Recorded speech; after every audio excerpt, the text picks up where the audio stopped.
July 1-നാണ് Canada ദിനം ആഘോഷിക്കുന്നത്.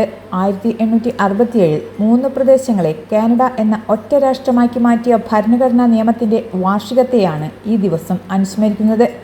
1982 വരെ കാനഡ ഡൊമിനിയൻ ദിനം ദേശീയ അവധി ദിനമായി ആഘോഷിച്ചിരുന്നു. പിന്നീട് ആ ദിവസം കാനഡ ദിനം എന്ന് പുനർനാമകരണം ചെയ്യപ്പെട്ടു. 1867 ജൂലൈ 1-ന് ബ്രിട്ടീഷ് പാർലമെന്റ് ബ്രിട്ടീഷ് വടക്കേ അമേരിക്കൻ നിയമം പ്രാബല്യത്തിൽ കൊണ്ടുവന്നു. ഇത് സ്വതന്ത്ര കാനഡയുടെ രൂപീകരണത്തിലേക്ക് നയിച്ചു. 1982 വരെ ബ്രിട്ടീഷ് വടക്കേ അമേരിക്കൻ നിയമം കാനഡയുടെ ഭരണഘടനയായി പ്രവർത്തിച്ചു. 1879 ഡൊമിനിയൻ ദിനം സ്ഥാപിതമായെങ്കിലും തങ്ങൾ ബ്രിട്ടീഷ് പൗരന്മാരാണെന്ന ചിന്തയായിരുന്നു പല കനേഡിയന്മാർക്കും. അതുകൊണ്ട് തന്നെ പല കനേഡിയന്മാരും ഈ ദിനം കാര്യമായി ആഘോഷിച്ചിരുന്നില്ല. 1967 രാഷ്ട്രം രൂപീകൃതമായതിൻ്റെ 100-ാം വാർഷികത്തിൽ കാനഡ ദിനാഘോഷങ്ങൾ ശരിക്കും ആരംഭിച്ചു. ഔദ്യോഗികമാകുന്നതിനു മുൻപ് തന്നെ പൗരന്മാർ ഈ അവധി ദിനത്തെ കാനഡ ദിനം എന്ന് വിളിക്കുമായിരുന്നു.